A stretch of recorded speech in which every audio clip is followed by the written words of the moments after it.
that. Hi there. Good grief. This Thanksgiving. Why don't you join us? Jason Segel. Yeah! Sorry, I'm super excited. Amy Adams. Have a seat. I think I'll stand it. Comfy. The Muppets. Rated PG. Thanksgiving everywhere. Hello, welcome to RB&D Reviews. I'm Rob, and today I'm going to be doing something I have never really done before. I'm going to be doing a winter preview of upcoming movies for the winter of 2011. Now, usually when I've done videos like this, me, Brendan, and Dave, we usually do movies where we talk about summer blockbusters and what movies we're looking forward to. But like I said, this time I'm going to talk about some movies that are coming out in the next couple of months and tell you if I'm a little bit about them and whether I'm interested in seeing these movies using the release dates in the U.S. I'm sure I have a lot of viewers that are from other countries, so I'm not sure when they will come out in your area, but I'm sure there's places on the internet where you can look this up. But I'm going to be going by USA dates, and a lot of movies, there's going to be a lot of competition this Thanksgiving and on Christmas, as I will discuss. For example, on November 23rd, which is tomorrow, there's a lot of movies going to be coming out for the American Thanksgiving holiday. First off is The Muppets. I'm really excited to see this movie. You know, I've been a big fan of The Muppets for years, just about like everybody else. They've been part of my life. They've been on TV in one form or another and in movies. And I'm hoping this movie will be a much better Muppet movie than the last few ones. Like, for example, I found Muppet Wizard of Oz to be just too messy and not really interesting. And I kind of feel like since Henson's death, almost none of the Muppet movies have been quite as good as the ones that were made when he was alive. I think the closest to the ones from that period, I would say Muppet Christmas Carol is probably the better of the bunch. But the buzz that I've heard about the Muppets is that it's one of the best Muppet movies in years, so I've been hearing positive things about that. People are raising the question about whether kids who are used to computer animated films and special effects will enjoy this movie. I think so. I mean, Muppets got a cult following, and I think a lot of kids are familiar with it, so I definitely think it'll be fun. It looks like it'll be a fun, entertaining film for the family. And also coming out on November 23rd is Hugo. It's that movie directed by Martin Scorsese. It's his first family film, and it's also his first film in 3D. And the trailer, it looks like it's going to be a fun family film too. It definitely looks interesting, and I think it will definitely have it looks like it has interesting characters, it looks like it has a nice story, and it looks like it's a nice departure from a lot of family films I've been seeing, where it's like lame family comedies and all that. So I definitely think this is definitely it'll be a nice fun movie too. And also coming out on November 23rd is Arthur Christmas. It looks like a good computer animated movie. I think the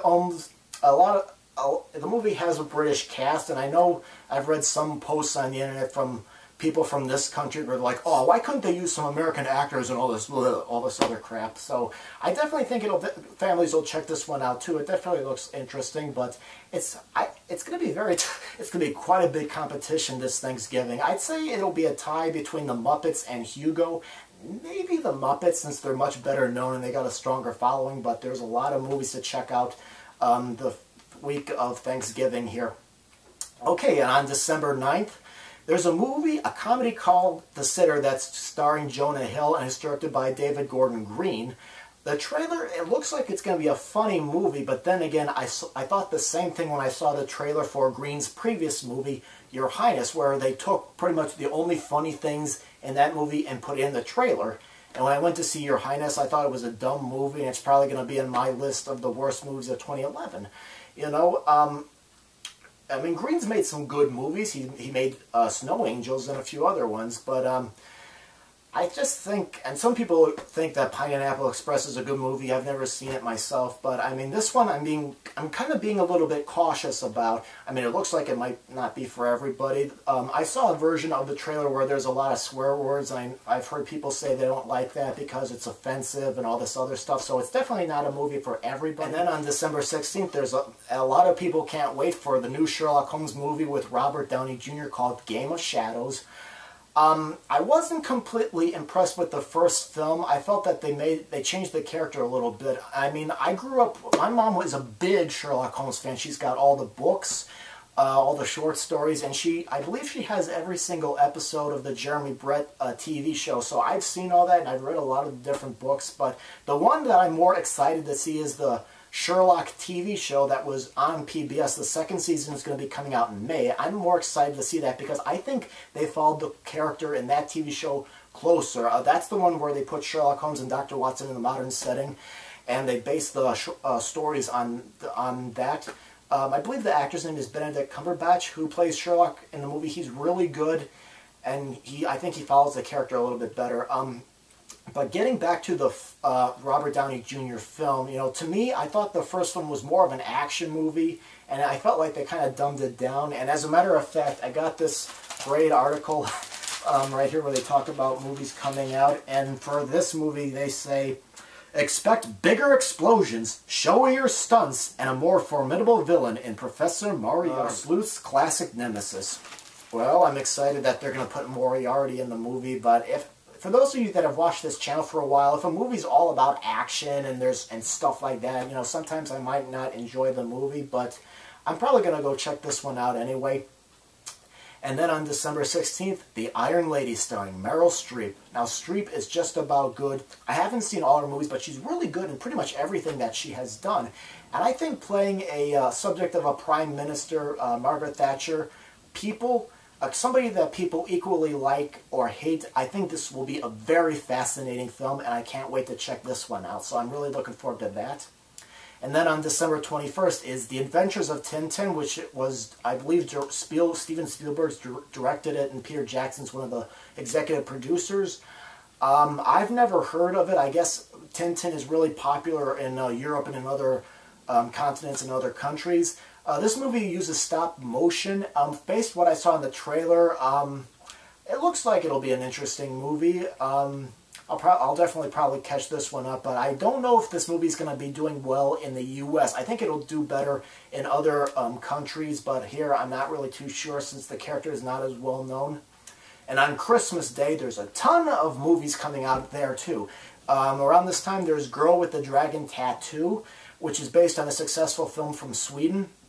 It's directed by David Fincher, and I've never seen the Swedish film series, so maybe I should check those out before I go see the new film. There's also Mission Impossible Ghost Protocol with Tom Cruise, which I'm not really interested in seeing.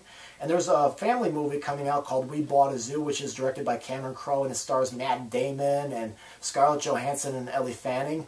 And it's based on a memoir by Benjamin Mee about how he and his family used their life savings to buy this old zoo and the zoo's about, I guess, about to face demolition. Also coming out is Darkest Hour with Emile Hirsch. It's a sci-fi horror film, which I haven't seen any ads for.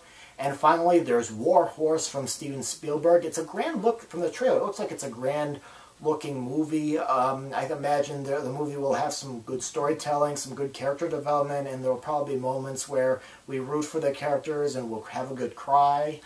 The story that I picked up from Wikipedia is that the horse belongs to somebody, and then eventually it's sold and it goes to France, and it ends up serving both for the British and on the German side, and then he ends up in no man's land, and then the kid who wants to enlist but he can't, but he goes on a journey and tries to find the horse. It's one of those simple stories like that. And finally, kind of a downer for the Christmas holiday, there's a movie with Tom Hanks called Extremely Loud and Extremely Close about a 10-year-old who loses his father on 9/11, and he starts this journey where he goes around New York to find a lockbox that his dad left him a key with. So there's a lot of competition on Christmas, and there's a lot of competition on Thanksgiving, so we'll see how that turns out. So that's pretty much my video on the winter preview, so leave your comments about the movies that you're looking forward to this winter, and leave any comments about this video. So thank you very much for watching.